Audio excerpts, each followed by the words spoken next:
Bryan Reed. Whoa, no Evan. Scream today. No Scream. But Screamless. We are glad you're on. Wonders. Backstage with the Simple Church podcast. Ensconced. It's off to a good start.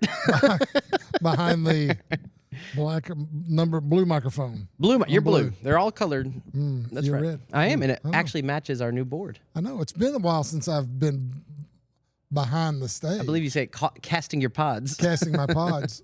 And, Welcome back. I like the little board. Thank you. We Fancy. simplified the setup. We cleaned up the studio space. You did. Working on some new Easier to stuff. move around. That's right. That's the backstage. All you look. need now is moist towelettes and bonbons. Fancy. You'd be ready to roll. That's weird, but all right. Thanks for combo. listening or watching live on Facebook every Monday at 3:30 p.m. You can tune in with us all over the world. I got a listener in Australia where it's 5 a.m. She listens for Pilates, Brian. We'll see if Carol's here with us today. There you go. It's crazy.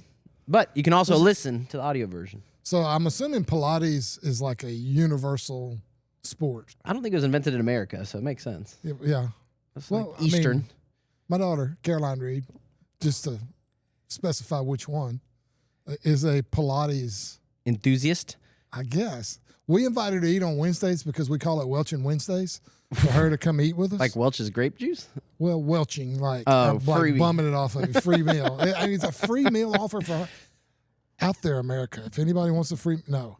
But yeah, I mean, and she's all, well, I've already scheduled Pilates. I'm like, Mexican food or Pilates? Come on. That's a real poll. All right, but this is shocking. This is why you tune into Backstage. Before we get into any spiritual content, talk about the Let's message. do it. What are we going? Pilates, invented by German Joseph Pilates after World War I to help rehabbing soldiers. And we're going to put a picture, link in the show notes. He looks like a strong man. Could you? Not what I pictured a Pilates person. Let's either Photoshop Caleb's or Caroline on there. or Caroline's head on his body. Joseph Pilates. That sounds like something Scott Odom would have said if you asked him where Pilates came from, but it's the truth. And he would be, I mean, that's again 70% rule. 70% of Scott. Him. Miss Scott. R.I.P. He's not He's listening. not dead. Oh, no, he's not dead. That would be a bad rumor. He is now the S in Shreveport WNS. That is true. And once again, takes care of the city of Shreveport. Another pearl of wisdom that we get to come down. Are we ready? Are we ready to roll? This is already happening. We're on it. I mean, are you ready to jump in the real let's content? Talk about you. Pilates talk is important. Well, Pilates is important because, I mean, it is available. Maybe Caroline uses it to is reduce an her stress. Sport. Is it a sport? I don't think so. It's more of a health thing, all right? Class. I don't think they do competitive Pilates. I don't think so. And if they do, I bet they also collect Pokemon cards too. Bryan Reed has a long-standing beef with Caleb Kwok. There's some tension in the office. And Caleb, very much into Pokemon cards, which Bryan makes fun of to no end. Well, yeah, there's other stuff to it. Oh, yeah, you're right. Probably not good for air. But we have folks listening, watching on Facebook Live. Caitlin in the comments. Hey, Caitlin. Terry Jones watching. What's up, Terry? Terry. That's right. Back up, Terry. I like Terry. That's my brother. That's right. And then Scott Whitecotton. Scott, hey, can I go ahead and give a shout out for Scott Whitecotton? You can do whatever you want. Tell the Scott camera. Whitecotton, shout out to you because he came through Saturday and helped me glue down baseboard to be ready for our Sunday morning children in the kids in the SK Kids building. What a man. And then he was at pre-show at 7 a.m. Pre-show with salsa. And pickles. I think I got pickles from Scott. Pickles I got too? pickles. Oh, sorry, Scott. I might have let that out. Not everybody gets pickles. I didn't get pickles. So they're fantastic. Kathy's here watching. She's a regular over in Texas. Kathy Carter, you gotta love her. And then Caitlin said she'll come get the free meal that Caroline doesn't want. Okay, there we go. You got to take her, Caroline. You enjoy your Pilates. Yeah, we'll be eating chips and salsa. But thanks for listening. If you have questions, we'd love to hear them in the comments on Facebook. And Brian, right now, I think we have figured out some technical issues, and we're streaming on YouTube as well. We fixed it. Oh, we fixed it? We were off YouTube for a little while live, and now, if you prefer YouTube, awesome. Put us on the big screen TV in your house. Can I then add that to my resume? You can. You're a YouTuber. YouTuber? That's right. How much YouTube do you have to do to become an influencer? That's a good question. I think you have to sell something probably. Oh, there has to be some kind of monetization. What do you want to sell? Pokemon Pilates. Pokemon Pilates. Do it with your Everybody virtual dresses Pokemon. up like a Pokemon and does Pilates. And there's probably watching audience members eat chips and salsa. Mexican food, the combination of all the perfect things. Great things that go great together. Brian, you're going to fit in just fine today. All right, that's right. This. So thanks for being with us. Again, drop your questions or comments. If you're listening later on the podcast, you can email questions, podcast@thesimplechurch.tv. We recap the message, try to talk a little bit more in depth. Justin in Juarez serving with a great team. Jonah and them took a group. So he's out today. I bet it's warm over there, too. I mean, it's hot here today, no doubt. We're not out roofing houses. We're not roofing houses. Doing construction, whatever they're doing today. Yeah, whatever they're doing today is probably accurate question. That's right. And so we'd love to hear your questions, comments, and feedback. I spoke yesterday. Yes, you did. And I think the reason I spoke was basically because you said not it in the office. Well, that, and I was out of town at the time the lot was cast. That's true. Does it say it that way? Yeah, probably not. Cast your lots. Cast your lots. That's right. But really how it works is when Justin's out, he goes and there's a group of people that will go and take John and Chip apparently fight not to do it anymore. Fight not to do it anymore. True. And so you and me normally rotate in. So and I doubled up that one time. You did. Took care of me when I was up north. If for those keeping score at home, we're now even. 2 for Brian, 2 for Evan this summer. That's right. So if there should, in the event that Justin is not able to fulfill his duties as senior speaker on Sunday morning, I would be next up, I guess. There you go. Robin was in the mix there for a little bit. Robin That's was right. in the mix there. Absolutely. Chip and John have done it before.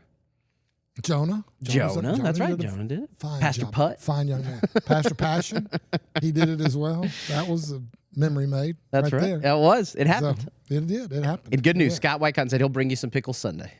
Oh, I'm excited. Are they sweet or dill? They're dill. Homemade. Not a big fan. My wife is, though. I'll share those with her. Thank you. Scott, excellent. Organic, farm-raised produce for us. It's kind of like, there's sometime, never mind. I'm not going to go through that. I won't say that. We'll just keep rolling. We'll keep moving. That's probably for the best. I don't want to get the pickle growers of the USA mad at, there's a large audience that would be offended. And then pickle growers cancel culture will get out. They'll cancel, Backstage with the Simple Church podcast ruined. All from your pickle hate. All because of pickle hate. Brian, let's talk about stress. Let's talk about stress. I have a question just right off the bat. Fire away, and we'd love to hear your questions. Because you, when you asked me about coming on here, I said, well, what are we going to talk about? We said, well, Josh is on vacation. He's out. Yeah. Jordan's out working. So I'm fourth string. We went to a lot of people and we landed on Bryan Reed. A lot of people and landed on me. It was like, it was another one of these. But no, here's my question for you. Come on. As a parent, I know your kids are younger. I would say the most stressful part of my life, kids, by far. I have a great job. I enjoy. Wait till they get older. No, but here's my question, because you made a direct reference that brought back many a memory to me. Have you ever done a science fair project for your kids? They have completely eliminated science fair projects at Stockwell Elementary. Nora just finished 5th grade, was there all 6 years, never had a single one. Never a single science fair project. Now, I did science fair projects as a child. You know what? In the 90s. That's the problem with this. Gen Alpha. Never going to know. I really don't know why. Drink out of a water hose, never going to do a science fair project. I don't know when they quit. Because I feel like as a youth pastor, I knew kids that did science fair projects, and we'd talk about it in the last 15 years. We did, and I have all of my kids did. In the 2010s, I think they were still doing it. Because there was one that I'll have to talk about later. I want to hear. That was a science fair project at Caroline's when she did it. My favorite, real quick, can I just share my favorite? This is an open forum. One of my we have favorite time, Brian. Science fair projects is my son, as a sophomore at Airline High School, decided he was going to do a science fair project on a wooden bat versus an aluminum bat. How far would the ball go? Sports related, sports science. Related. We rigged it up went to a hardware store and got this tension spring, had a T-ball set up and had it set up where he could swing it and hit it. And we took pictures of it and did it. And he went and presented his science fair project and made a good solid B on it. What? And so a year later, the kid who made the volcano got an A. Phoned it in. Probably. But a year later, his older sister, who had waited to take science her senior year, has a science fair project and goes to the garage and finds her brother's science fair project. All she did was pose with the pictures, and they put it together. And I hope your science teacher, Claire, is not listening because you may lose your diploma because of this. Took it, made an A. That's called bias. Bias. That's Sexism. right. So it was funny. But yes, I do understand there is a certain amount of Well, what inspired me really was the Brian Regan. He's a comedian, and the bit about his science fair project. Do you remember this? He's like, I had 6 months, and I woke up, and I was like, oh no, that's due today. He's like, so I had to go and put together a solar system in the garage, and they asked me about it. I'm like, the big yellow one is the sun. It's like, what else can you tell us about your project, Brian? The big yellow one is the sun. He's like, just give me my F and let me move on. It's a stressful situation. That's what I thought of. So you still have obviously 3 more chances at. Well, I did one in middle school too. So I did social studies fair in middle school. Best favorite thing we ever did with my dad. Yeah. Saving Private Ryan had just come out. Oh, yeah. World War II. Dad was big in World War II. We recreated Omaha Beach as like a diorama. And we went to regionals. I went to LSUS and presented for the regional Omaha Beach D-Day, learned about World War II. Social studies fair is great. And there's no relationship between Omaha Beach and Omaha Steaks either, by the way. None. Zero. Or Peyton Manning's production company. Or Peyton Manning. True. No, all unrelated. Unrelated. But yeah, I don't know when they got rid of it. Let us know in the comments. Kathy Carter said that she helped her daughter do a leaf collection and made an A++, which I didn't even know was possible. Wow. Bonus points. ++. So let us know your science fair projects or what you did. But yeah, I've never had to do it with my kids. I can't even think of like a presentation that they've had to do in elementary school. Right. So middle school, I do remember having to do like not like a book report, but like you presented on a topic. And so you had to start presenting in middle school. I do remember that. And then I took speech in high school and you had to do like a informative speech and different stuff. But my kids, I don't know why, but elementary school's eliminated. Gone. Well, there you go. Do you have a stressful school story? Do you remember being stressed when you were in school? Yeah, when you were a kid. Not as a parent, but you personally. Excuse me. It was a long time ago. Oh, no. Wow. Wow. I'd like to also invite my attorney who is watching this. We'll be sending a letter to the letters. Semanco house. No, I think my biggest stress school-related honestly happened when I was going through when I was in the seminary. Oh, and little slip. We had like papers due. And you were married at that point?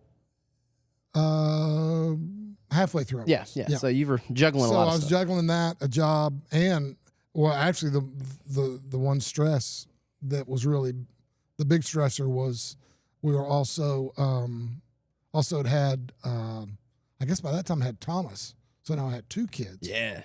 And that's so extra difficult. Doing these papers, well, and this I know I'm fixing to once again reveal, but number one, I didn't know I'm still not a typist. Never had a typing class. Can kind of maneuver now on a keyboard, but the whole world of word processing and stuff was like brand new. Like it was I don't know if you ever saw them in the old. My grandmother had a word processor, never owned a computer. But there was one that you would type it in and then you hit a button and it would spit it out.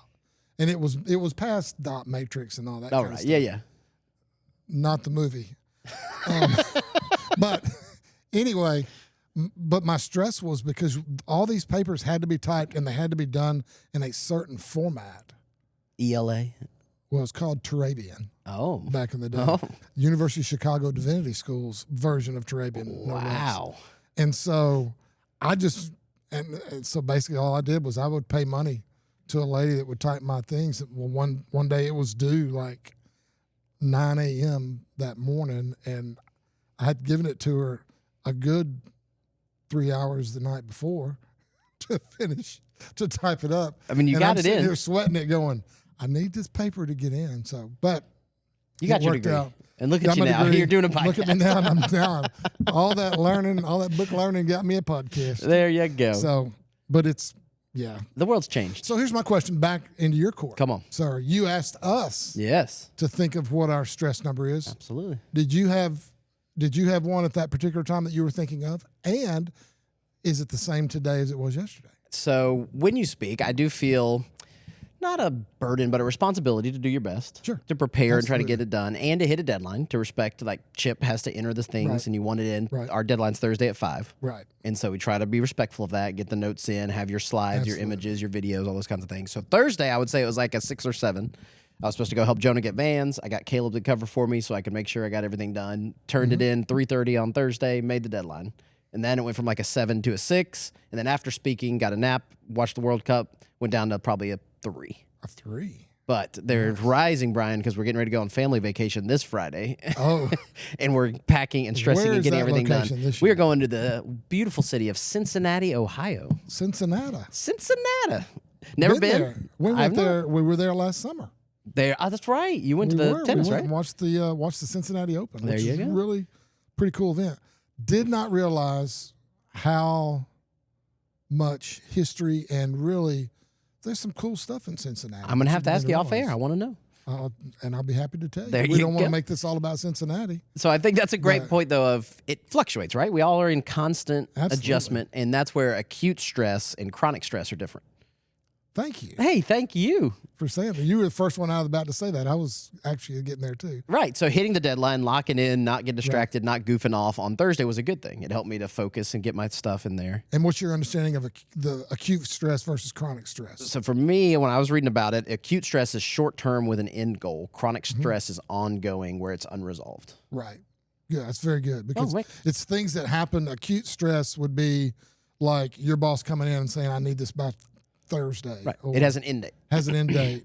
Or For example, last summer, we redid the church website. Right. And so I'm working over a couple months. There was no you're going to get fired if you don't do it by this date, but we were trying to have it ready for back to school last August. And so really for probably about 6 months, knowing it needed to be done and then working on different parts of it, getting graphics, talking to the company, all those things. It was always in the back of my mind, but it wasn't acute. And then you get to July and you're like, okay, we really got to try to hit the deadline and finish, and it shortens and gets finished. all right. True. Yep. True. So chronic stress is what kills you. That's what they say. That's the it's quickest way to do super it, yeah. unhealthy and long term. It is, and it does. And I'm not acting like I had the opportunity to do some study on that, and I remembered even some of it way back from some classes I had in college about that. Of course, they weren't as into what stress is all about then as The science really has really advanced, and it's absolutely. fascinating. Yeah. And if you brain ask science anybody, and- if you ask anybody that's in that field, You're married to a counselor? That's right. I sleep with a counselor. Got a doctorate? And yes, a doctor. There is a doctor in the house now at our house. But yeah, and so it is the effects of the body, and I always joke with her because I can, but it is true that, and the kind of the masterpiece book of a lot of that is called The Body Keeps the Score. We will link to the show notes. And Fascinating. And yes, it's excellent because it talks about the effects of trauma and stress. Of course, trauma produces stress, but the chronic stress, and there's this one thing, and we talked a little bit about it before, not trying to sound like we're the experts by any means, but there's various chemicals in the body, one being dopamine, that is basically a reward, what they call a reward chemical. And if we do certain things and feel good about it, that dopamine kicks in and we feel good. The problem with chronic stress is it has the exact opposite result that cortisol? acute stress has. Yeah. In the amount that it just beats down the dopamine, and the cortisol is trying to, and so it Cortisol's just the becomes, bad chemical. and it just ends up, messing up a lot. And it's the reason that you get in those situations. I call it a funk or whatever, where you're just like, man, I don't know what's wrong. Feel but I right. just don't feel good. I don't feel right about this or whatever. And so there's a lot of ways you deal with that. And I think the other thing, too, is especially in the world we live in with technology and all the different things, we don't deal with root issues, and we numb and distract and focus Right. on other things. Right. And so you might be stressed, and you probably can't even verbalize if somebody asks you Right. what is causing you stress, but then you doom scroll for 2 hours before bed, Right. and you're like, hey, maybe watching all the world's problems and stressing out right Will before I go to make me sleep is feel going to help better. me, get rest, Or at do least a good night. cat video. That's maybe. right. I mean, maybe that helps. But But yeah. being exposed even to the blue light they're finding is not good for our rest and helps you. But if you're looking at devices an hour before bed, it makes it. I mean, it makes a difference, and yeah, and it's unprecedented. Nobody knew to study, because who in the world would have a blue light device 1 inch from your eyeballs for hours at a time before 15 years ago when the iPhone really became popular?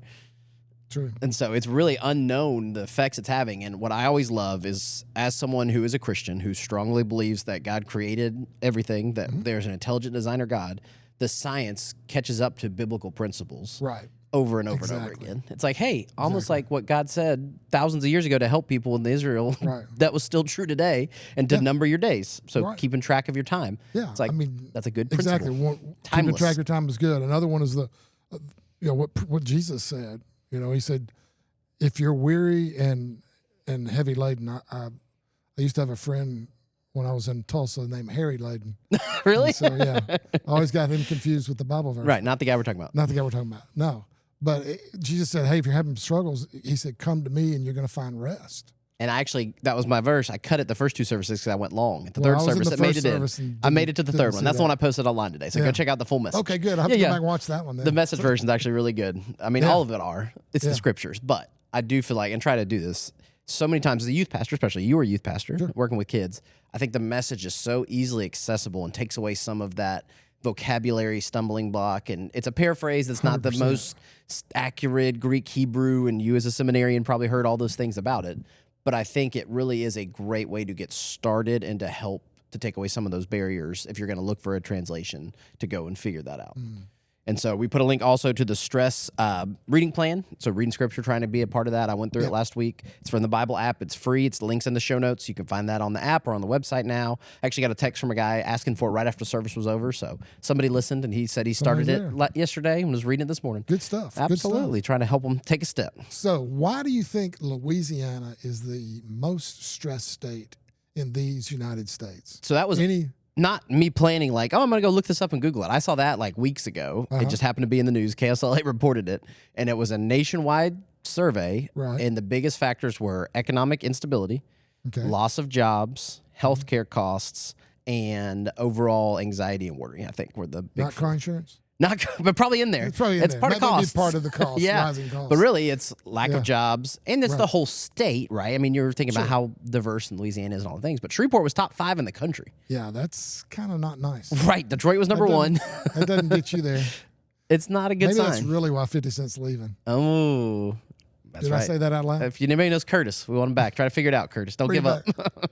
Curtis, come back. We are trying to figure that out. But yeah, it's complicated. And I think about like, again, every city, every place you live is going to have problems. Right. I have two sisters in Dallas now that Dallas has its problems. There's traffic and everything, but there's almost like a positive spin to it because it's Dallas. It's one of the biggest cities in America, and it's got all these things going for it. People are moving to Texas and all these things. But you have to make where you are the best it can be.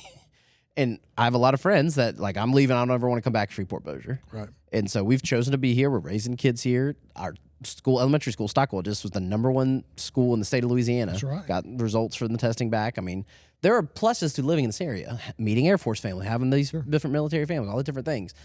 But long term for Shreveport, and I know Justin's passionate about this, is like, okay, we want to be a part of solving problems and trying to help and recruit businesses like Pickler coming to the boardwalk. Sorry, Shreveport. We actually helped to get it away from Shreveport to Bossier to come to the boardwalk. But there's different things where, as a church, as believers, we're involved in the community. Justin's been here his whole life. I've been here most of my whole life. You've been here the same amount of time as me, pretty much. Pretty much. Yeah, I moved here in '97. I moved here in 95. Yeah. And so we're not natives. No. But we've set roots. Yeah, I think so. We're pretty set. That's right. And so we're here. We want to be for the community and be part of people that are trying to fix it. But it's not good. I mean, it's a bleak outlook, and especially Shreveport and friends of ours that are in the city of Shreveport or know things going on in Shreveport. I don't know what the solution is, and I'm glad it's not our job to figure it out, Brian. We're going to pray. We're going to try to do what we can to help who we can. Right. But it's a bigger overarching problem that I don't know what you do. And you know what? The good news, it's really not for us to solve that problem. It's not. We can start here and ripple effect it. And hopefully that'll, make that and carry it on, because it's true, to use another cliche, a rising tide lifts all ships.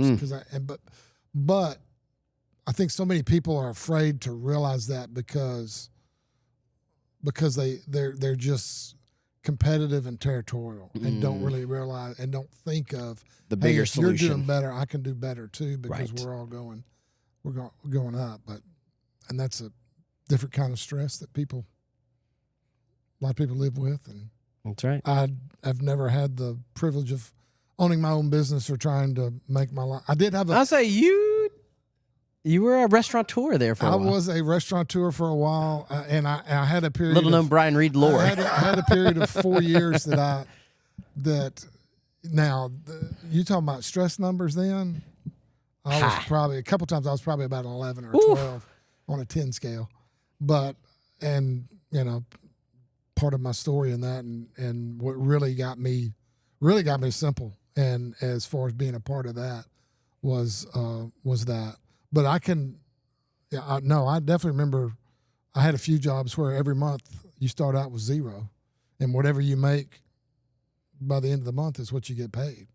And that is if you can start out with some margin, but unfortunately I was coming from another job that had no margin.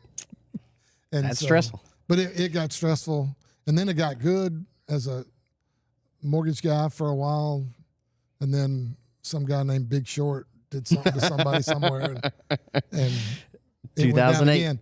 But thank goodness 2007 happened, beginning of Simple Church. That's right. 19 years in September. 19 years in September. We got a big anniversary coming up.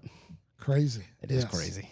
Absolutely. So we appreciate you guys being a part of that ride. Your generosity allows us to be less stressed, to be able to do more good, to be a part of solving those problems. So Bryan, personally, what do you do to reduce stress in your life? What does Bryan Reed do to What does relax? Bryan Reed do to Because reduce stress? in The Office, I don't know if you remember, we'll put a link. It's a great series we did, probably 6 or 7 years ago, pre-COVID, about your personality typing and the colors. So I said this, you heard that. I think you and me were the only greens in The Office. Yeah, I think I was You were green, blue, maybe. I was green, yellow. I think I was green, Maybe yellow we too. might have been the same. Maybe so. And I know because you mentioned it even in the message. Enneagram, that's right. Enneagram. I'm a 2-1. That's right. And I'm a 2-3. You're a 2-3. I'll wing a little bit more. And if you don't know what that means, great book called Road Back to You is Yes. a perfect starting place to jump in Enneagram. We'll put a link to that in the show notes. Talked about it. You can spend a whole hour on Enneagram stuff, but I want to know what you do, Bryan. What do I As do a to fellow release green, stress? we're probably the lower Release stress? stressed already, naturally. Right. One of the things I do, and I still enjoy doing it, it's not quite the fun stuff just right now, but mowing my yard. You know what is so funny? I was going to say the same thing because we are at that point of life. I'm just it's a stress reliever. I enjoy sports. For me, I am, and I know this. I guess one person, John Hagler, is one person that always talks about. He doesn't think he's ever met somebody that's watched more sports than me. But I don't. But my deal is I'm like I'll watch. Like we discussed this. I've watched the last 30 minutes of the World Cup yesterday. I watched the first. Congrats, Spain. Yeah, España. congrats, Spain. I enjoy watching. I enjoy watching golf. I enjoy playing golf. Golf, though, is not as much of a stress reducer as maybe for me more of a stress producer. It can be depending on fun in where the you right are. environment. Right. Yeah. The Yeah. right environment. The right environment's fun. And it depends on. But I'm competitive from the standpoint if I think I'm close to the ability of another person, then I want to be, 2 strokes ahead of them.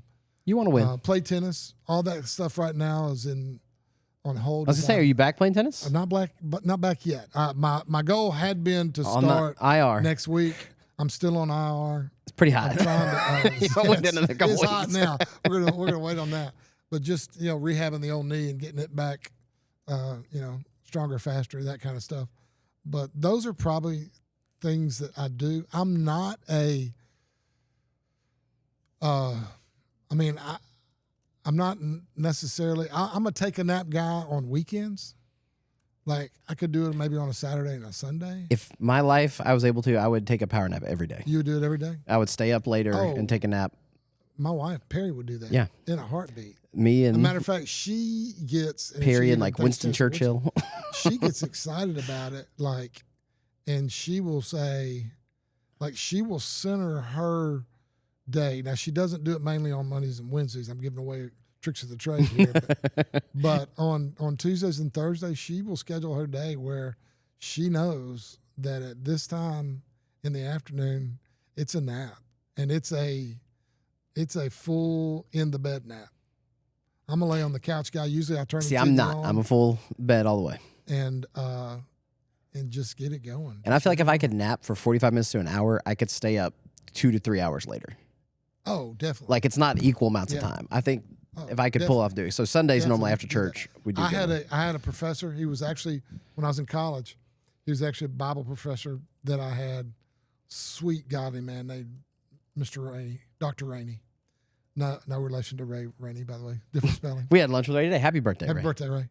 But he said, and I will never forget it. He said, ladies and gentlemen, he was in front of the class one day. He said, sometimes the most spiritual thing you can do is take a nap. And I like that. Me too. That resounded with my spirit. Get close to home. You like that? But you're talking about mowing the yard. I very clearly remember as I was in 6th grade, so 11, 12-year-old, absolutely hating having to go do yard work. And my dad's like, you're in middle school now, you got to help, right? Oh, yeah. And it has evolved. And as a adult, middle-aged man now, my morning routine, I'm a morning person. I try to wake up at 6 every day during the week. I'll do a quiet time. I'll sit on the couch. I'll drink a cup of coffee, pray, and then I will start mowing about 6:30. It's not a morning wet? mower. The grass isn't wet? Not the backyard sometimes. I do front yard first, typically. Okay. And I can go out there and I can do it your house sends a different over direction 3 than days. mine, 'cause Right. Usually my entire yard is wet with the morning dew. and lawn talk. But I listen to a podcast, I listen to an audiobook, and there's nobody bothering me. Yes. It is a task that is accomplished and finished in that time where I know when it's done. It's not ongoing, chronic. Right. And I have really evolved and changed to where now I think I look forward to it and enjoy it. Absolutely. But I would not have said that So what product are you actually mowing 12 with? years old. Are you internal combustion or are you electric? I am electric. I'm not surprised. By that. Green. Not Greenworks. I think your generation Ryobi. Are the I don't have to deal with fuel. my son's electric, but he lives in Austin, so they're keeping it weird. They're going to keep it weird. That's right. And he's contributing to that. Mowing the lawn, because there are certain things you can't not do, right? I mean, the kids are awake. I'm trying to be a good dad. I can't just zone out and not do it then. Go to the gym, we're members of the Y. Nora had surgery, messed up her plans. We were trying to find times that they had childcare. We could go exercise. And I do enjoy when I get to do it, but it's the effort and going and doing it. But the grass has to be cut. I know it's going to be there. I know when it's done. So this reminds me, I'm getting a little bit tickled about it. I've always had, as a speaker, you think about different things before that I maybe like to think on this. I'd always thought that we could do a great Love Your Neighbor series but use Facebook group pages and read those and determine, is this loving your neighbor? And the reason I say that is this. That's one of the few places I go online to read, and my neighborhood had one, and this one person said, oh my goodness, or as they said, OMG, my neighbor is mowing his yard at 7:15 in the morning. Who does he think he is? Da, da, da, da, da. And that's all she said.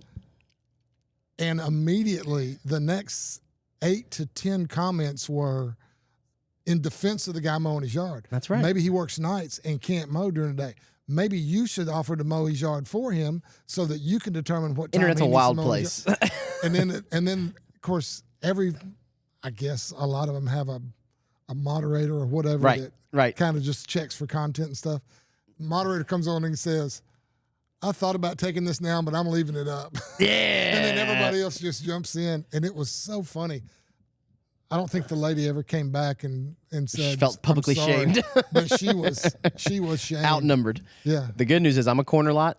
My neighbor behind me, Miss Webb, 85 years old and deaf as a bat. So she's not bothered. And my other neighbors, she works early. The post office is gone normally. So I think we're okay. But it's funny you say that. Eliza went to camp with Covenant Church. They went with another church group. Met a mom there that was our neighbor. And she recognized us. Like, y'all live over there on that street? And she's like, oh, yeah, you're the one always out mowing early. So she recognized. Because I'm on the main drag. So people drive by and honk and see me. That's right. That's right. I got that reputation. But adding to your mowed lawn theory of stress relief is, for me, and you mentioned this, you start it and you end it and you can look back and go, I did that. Right. It's accomplished for another week. I'll say 5-6 days. Now, you can go outside and listen to your grass growing because of the dang heat. But yeah, at least for another 5 or 6 days, it's there, and then go back out and mow it again. Absolutely. And I'm a corner lot as well, so there's something about the angles I edged this week. It looks. Oh, absolutely. But middle-aged dad stuff right there. There we go. Full demographic. We want to know what you did. Let us know in the comments. People are watching live on Facebook. Remember, every Monday, 3:30. If you're tuning in, we're glad you're here. Caitlin said, I'm a new parent, and I stress about my son all the time. Is that normal? Haha. Does it ever get better, Brian? Does it ever get better? Well, the only reason I think it gets better is I believe her son just turned 1 for context, right. so she's a very new sure. parent. Sure. And I can honestly say there's a whole different set of issues that new parents today go through than what I went through even 20 plus years ago. Well, soon to be 40 years ago. Yeah, 30-ish. 39 for sure already. But yeah, so, and I think it varies versus the number of kids you have. Because I can remember, first child. It's raining again, Brian. Are you serious? Yeah. Oh my God. Last week the lights went out mid-podcast, so if it happens again, it just started raining on us here in the studio. Oh, there you go. Hope not. But yeah, so first child, I remember we're gonna have to boil some water to clean this pacifier. It hit the Bubble wrap everything. Bubble wrap everything. Oh my gosh, what are they doing? What are they doing next? Second one, you're kind of like. By the time we got to the third one, you're actually, you're in zone defense now, not man to man. You're outnumbered. So you're outnumbered. So then it's just like. And then you had a fourth on top of that. And then we had a fourth on top of that. And so, but then and things change. But there's certain things you just remember that were, stressors that you finally. Oh yeah. You realize because I grew up knowing, based on the fact from what the Bible says and other different things, that I didn't have to teach my kids how to sin. But I remember the first time they lied. Oh man, just because you're one of my kids. You're not supposed to do that. Betrayed me. And then it didn't. Willa, our 3-year-old, not a very good liar. She right now will go. She's like, "Don't look at this," or "Go over there, Daddy. Don't do it." It's like, what are you doing? She's a very obvious tell, but she knows how to do the wrong thing. So I'm going through this as far as stress goes. The first time, this was Clara, the oldest. And I remember because it was in the summer for whatever reason I was home too, but we had lunch and I guess I'd come home to eat lunch and she had a peanut butter sandwich. Well, the rule is you eat your sandwich before you can have dessert. Well, good rule. So we had the little square rounded off cornered Tupperware plates, that neatly stacked on top of each other, various colors. Hers was always. Did you buy them at a Tupperware party? I personally did not go to a Tupperware party. But she finishes, okay, so say, let's just her plate. She finishes eating and she goes, I'm done. Her plate's clean. But it's sitting for the listening angle. Audience, he's hiding it under his phone. Yeah, I'm hiding it under my phone. And it's at an angle, and I'm going, why is your plate like that? I'm done. And I go over there and I move that plate, and there's a quarter of the sandwich that I cut and refused to cut the crust off. You ate the crust in my house, by golly. Dadgummit. But it was that. They learned to lie pretty fast. And then Caroline and I, neither one of them, so they're just going to have to forgive me for this. Caroline went through a stage when she was younger where she had what she called inappropriate thoughts. And she would verbalize it to me. She would come up to me and she said, Dad, I had an inappropriate thought. Okay. So I'm going. So one time we go, for whatever reason, I went back to Cyprus. This was after I'd left. Went back to Cyprus for a funeral. And for whatever reason, Caroline came with me. She wanted to, but she was young at the time. And so we're sitting next to the last row. I'm just trying to, because I worked there and never got to sit on the back row. So by golly, I'm going to sit back there now. That's right. Okay? So I'm sitting on the back row behind this woman, and Caroline leans over and goes, Dad, I'm having inappropriate thoughts. And I said, it's okay. So trying to type it down. She said, I'm having inappropriate thoughts about about a big person, and she's pointing, but not tall. So kids say the darndest things. Kids say the darndest thing. Thank goodness the lady, maybe she was your 84-year-old neighbor. Maybe Miss Webb. Maybe Miss Webb. and couldn't hear because we were quick to leave after that was over with. Not make eye All contact. right, we're not going to walk down front and say They can bye to humble the- you. Bye to the guy in the box. But you're right with the 3 kids and Caitlin. I do very much remember not that long ago. Your firstborn, you protect them, do everything, and then last night we went to a friend's house, the Spivies. We were swimming, and we got out of the pool at 9:07 p.m. And we're like, oh my gosh, I can't believe it's 9 o'clock. It's like, we would have never. Nora would have been in bed, our oldest, at 7 p.m. Oh my gosh. Tucked in, clean, everything. We're like scrambling, throwing them in the bath. Didn't get to bed till 10 o'clock last night. It's like that third kid's got to go along. But honestly, in full transparency, getting to bed early was really more of a For the parents. for the parents. Freed up a little bit of time just to kind of recoup and go, whew, Right? we did it. We got another one. But I'll also say this on a more serious note. As a parent, I encourage you to really cherish every moment and at different stages and we happen to have some seminars coming up talking about That's that. a good plug. About their at different stages in life that you're going to be able to experience things that you'll never experience again. It's a phase. Don't It miss is. it. It is a phase. And as you walk through those, and then in the end, as you see your kids have kids and how they decide and choose to do it. Lynette McCauley watching said, Caitlin, it does get better, and then grandkids come. That's right. Different and stress. grandkids are the game changers, though, for grandparents. Because you let those kids do things that you would never let your kids Whatever they want. do. Whatever you want. And then send them You home. want that? You want that ice cream at 8 o'clock at night? Your mom You don't and have dad to eat get ready that sandwich. Hurry up. Don't eat that sandwich. Have this ice cream. Eat this ice cream sandwich. There you go. So, Caitlin, it does get better, and it changes. And we had friends yesterday that were talking about how cute Willow were that are older kids phasing out. All their kids are like 6 and up, and they're like, we would do anything to go back to that 3-year-old fun toddler phase. None of you not for Brian. Perhaps. Perhaps. It gets all of them have their own pros and cons. They're fun seasons and different things. And Lynette watching says guilty about being the grandparent, gives them whatever they want. That's right. All right, Brian, we're going to get more serious here. We're going to go. We've been a question here from Jennifer. Jennifer, thanks for commenting on the Facebook page. Said that she is still struggling from losing a child in 2019 and dealing with the stressor of that. Sure. And so loss, grief, maybe not even a child necessarily, but how do you help someone that has chronic stress or is dealing with tragedy or loss? Again, in a short podcast format. Jennifer, I messaged you. Please email us, prayer@thesimplechurch.tv. We'd love to help you get some more on that. But just overall, for people listening, how do you help with the stressors of things that you can't change, that you can't fix, that things that are going? And this is not a comparison because the one thing I would say first is everybody goes through it differently. You all experience grief in certain ways, and interestingly enough, the original grief process, as we know it from the standpoint of denial, depression, hatred, bargaining, and acceptance, all those were originally done by a psychiatrist. And really talked about the stages of a dying person, not those that are left behind. But they are very similar. And my point is this: it takes time. If you don't grieve, you're going to get stuck. And a lot of times we don't want to work through all of the stages. I always say it this way: it's not linear. You're not going to go 1, 2, 3, 4, 5. That was one of my points that didn't make the cut. Is life is not always up and to the right. No, you picture it's not. these charts that people want to see growth and things getting better. True.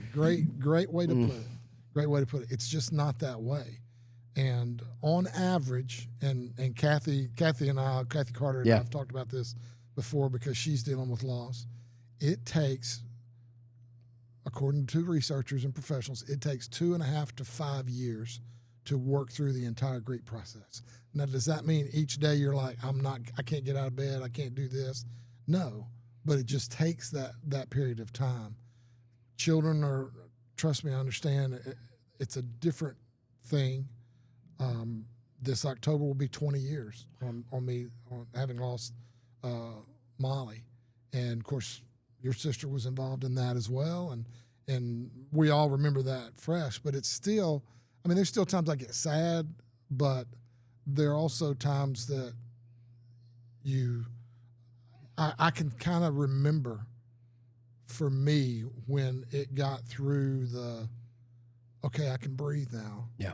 And when it got through the stage of you stopped, for me, it was comparison. And as they always say, comparison is the thief of joy. So it takes it, and it's true. It does take some of the joy from your life. But I would compare and see Molly's friends that were there. Now they've graduated. I wonder what they're going to college. I wonder what college Molly would have gone to. And you go, but eventually, somewhere around those college years was when I really remembered kind of just taking a breath and going, it's there.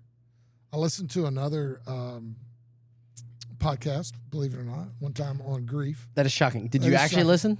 I listened to it. Well, I actually it was on YouTube, so okay. I listened and watched. All right, there you go. I had those two senses working. Notoriously, Bryan, we've learned over the years, does not enjoy listening. You're not an auditory learner. I'm not an auditory learner. And so you would read transcripts of a podcast over listening. Yeah, listening while I was playing. And it worked. But it was Tony Evans. Tony Evans. Tony Evans. And he was interviewing a guy, and I cannot remember his full name because he's from America, but he was an African-American guy. His brother, I can just go with this way, his brother's name was Sam, and he played ball for Baylor. And the only reason I know is because he talked about the grief that he had. He was supposed to join his brother at Baylor, and they were going to play, I believe, basketball together.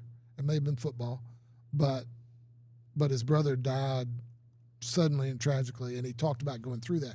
But that being a little bit of the side, that's the detail. As Kim Leahy said, which I told her I'd borrow it from her, I can tell you what time it is and I can tell you how the clock works. But going back, he made this statement that just grabbed, and I thought, you know what, he's right. He said one way that we can get through this is we have to realize that everything we love in this life we're going to lose. And I'm thinking, no, that's not right. That's not true. But it speaks a lot of truth. John Onwuchoweka. Yep, that's him. We'll put a link in the show notes. Yeah. When God doesn't stop the pain. Yes. And there's some great things there. He speaks of it, which was differently to me. He speaks of grief, and I know we're going down a whole different path right now. That's all right. That's what the podcast is for. But he speaks of grief more of a language to be learned than a process to go to. Mm. And I'm thinking, going, okay. Because you're never really going to be over it. No, you're not. And people think you should reach this place probably that. And yeah, and a lot of times, and it varies because we grieve everything. I mean, but the way it works is certain things that we go through: loss of a job, lose a game, playing a sport, or playing a table game or whatever. We lose. There is grief involved in that, but because we know and understand that part of it, we slide through it that quick. But at some point, if you could go into super slow motion, you would see all of these 5 things coming to surface for a little bit. You know, bargain. If I'd only played this instead of this card instead of this card, I might have won that round, or different things like that. But then, obviously, the ultimate loss, obviously, is a loss of a loved one, and that's where, you know, people could just, and really, I think going back to this is you just got to make sure you're not stuck in the process, because if you are, then you're not gonna be able to finish the grief process. You're just going to be there. And there are people that... finish, I think, is a tricky word even. And it's not even... Yeah, that's probably not even the right word. But to be healthily moving and learning that language. Right. Right, because you always... Because like you, let's give you... I mean, I will brag on you from what I know and seen of your life. You put in the work. You went to a counselor. Yeah. You were involved in a church. Yeah. You were involved in small groups. You help other people. You guys started a scholarship. Right. You've raised money to do good for other people. There's a lot of good that came out of a horrible situation. Sure. And I know you say it's not a club you'd ever want to sign up for and be a member of. Right. But out of that, you never gave up. You kept moving. You learned to speak that language, and you've done it as well, I think, as anybody that I know ever has. Yeah. Well, thank you. No, absolutely. And it's And I think part of that for me is just a passion to see, I mean, just for people to be healthy. Yeah. And to be able to navigate those things. And if we really do understand that and are able to know the fact that the truth of it is, you know, and I've heard this said before, and I remember before I experienced it, I was just like, but it's true. I didn't lose Molly because I know exactly where she is. And because of that, I know that one day, eventually, we'll be together again, and I'll get to see her. And for me, that's a comforting, cool thing, and also to realize that we get so wrapped up. And this is a big picture thing. We get so wrapped up in this world, what's happening here. How am I going to, how am I going to pay this bill? How are my kids going to be okay? How are they going to be safe? How's this going to happen? And we can get so caught up in this that we fail to realize that in compared to eternity, we're a blip on the screen. Francis Chan, I'll put a link to that video. It was a great message years ago about the rope and the scale of eternity. And he takes doesn't he take like a Sharpie and just puts a dot on the rope? And he says, that's your life. And that's true. And I know, and it's probably, I've seen this, not that I've been all around the world, but in other places, I think there are some other, in third world countries, they have a better grasp of eternity than I think we do, because we have in first world problems, we get bent out of shape if my AC won't cool down to 62 when it's 106 outside. Which is frustrating. And it's a losing battle. It is. And as a side note, and if there's an expert, Ben Gates, if you have any chance to listen to this, I have been told that a air conditioner is only made to drop the temperature 30 degrees. I've heard that. Below the ambient air temperature outside. And when I got in my car yesterday to drive to the Spivey's house, my thermometer said 107. And you said, come on, baby. Yeah. Get it on. But yes, back to that. Yeah. How do you, I think, and again, the other part is, you mentioned one of the things that I did, going to counseling, which is true. The one thing I learned from that, though, was I went to counseling too soon. First time around. I was 2 weeks after the accident, after the funeral, and I went to a counselor, and not to belittle him, because he was actually the same counselor I went back to a few years later. But, and I understand they have to do an assessment and all this kind of stuff. But when you go, hey, man, I need to make an appointment. I lost my daughter in a car wreck. And then you go in and sit down, and they go, and I know they have to do this because they do an assessment, but they go, why are you here? Have you had, in the last 6 weeks, has there been any kind of trauma in your life? And I wanted to say, listen, you. Beep, beep, beep, beep. But so I went. It was too raw. Soon. It was too raw. The other side of it, too, was having been in ministry as my vocation for so long, I knew the books and I knew the answers to the questions. But living it out's different. My body, my brain knew the answers, but my soul and my body were feeling a whole different thing.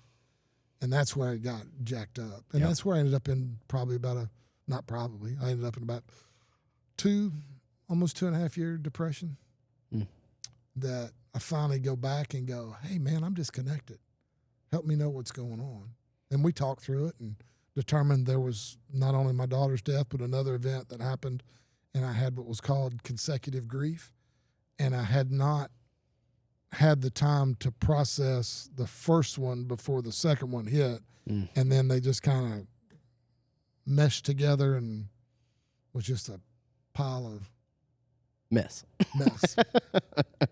Thank you, Brian. I really, honestly, Jennifer, thank you for reaching that question. She probably did not even know any of that Maybe story more necessarily did. Yeah, maybe more she asked for, but That's right. But please reach out to us. And if anybody else would like to speak with somebody, want prayer, would like to find out more about counseling, we can help do that. Email prayer@thesimplechurch.tv or send us a direct message, Facebook, Instagram, wherever you're watching or listening.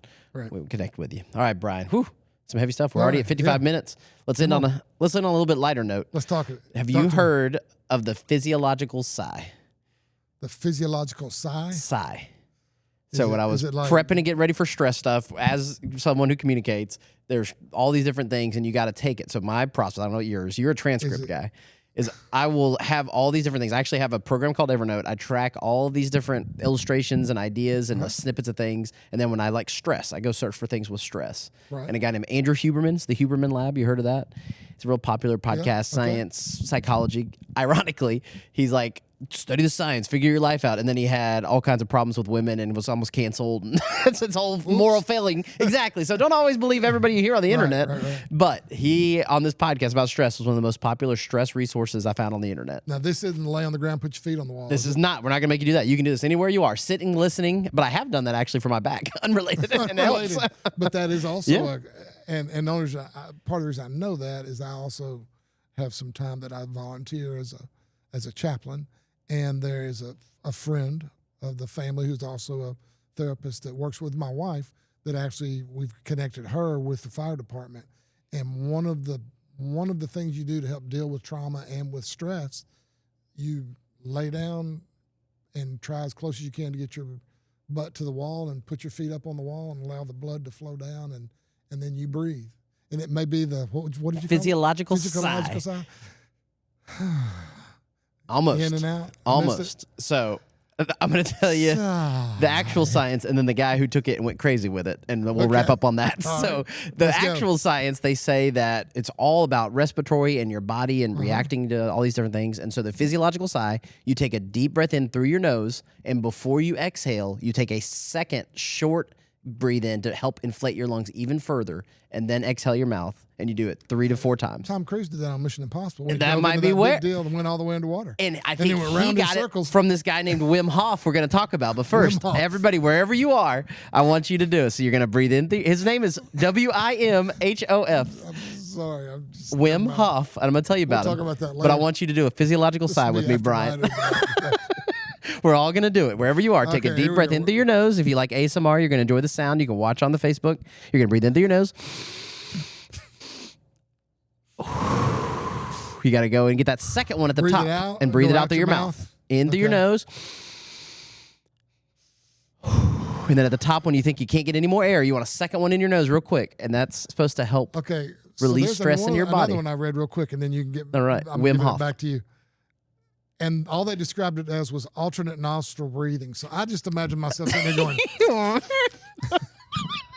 maybe not. Maybe not. I don't know about that one. How that would work. Physiological sigh. We'll put a link in the show notes of video if you Okay. want to see me and Brian do it. It's supposed to be the best scientifically proven calming technique, and it's supposed to help inflate your lungs. I'm really calm. And really, there you go. You're better. Thank you. But this guy named Wim Hof created the Wim Hof method. He's known as the Iceman. Here's a picture of him, Brian. He's, I think, in his 65, a little older than you. I like that. He has Guinness Book of World Records for things like the longest or the first half marathon barefoot in snow.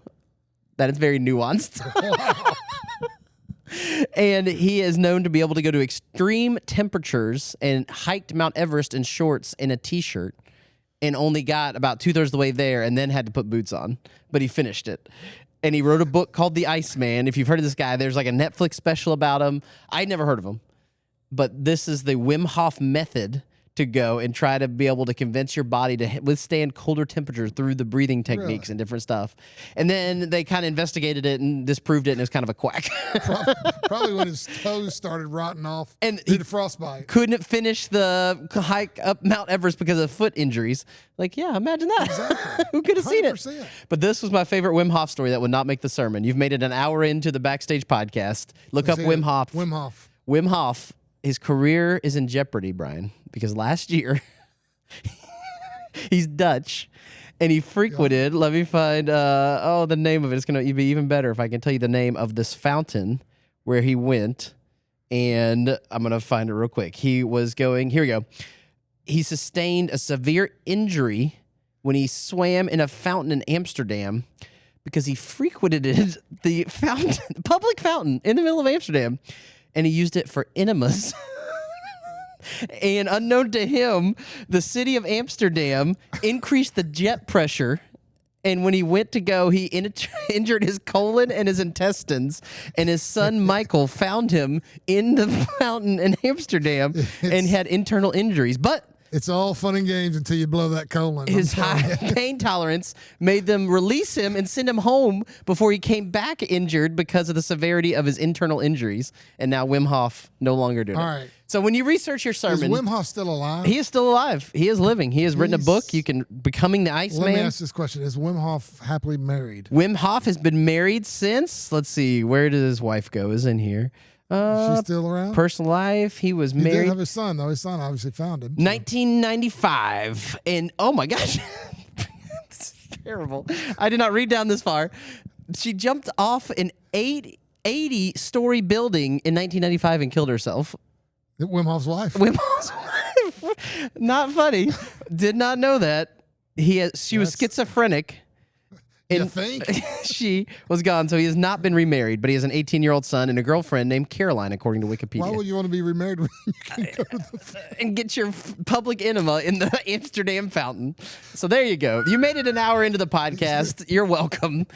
This is the kind of stuff that's truth stranger than fiction. I heard he may be signing a contract with Cologuard, too, though. Hey, there you go. Ho! Public fountain enemas, the new trend in 2026. Clean as a whistle. On that note, thanks for listening. Thanks for joining us. Thank you, Sorry. Brian, for being here. We had a good one there for a while. We ended on a low note. We were going strong, and then all of a sudden, Wim pull up, Hof. pull up. WIMHOF. Go look him up. All right. God bless you, Wim Hof. God bless you. Thanks for listening. Thanks for joining us live on Facebook, or tune in if you're on the audio side. You want to listen later. Apple Podcasts, Spotify. We'd love to see you next week. Thank Justin you. will be back. We'll see Josh will be Justin back. That's right. I will not be. I'll be on vacation. So You'll be on vacation. they're on their own. Just the two of them. And Jordan, I think, is Just actually back the here two too. The of three us. of them. You and Okay. I. Can make it if we try. Bye-bye.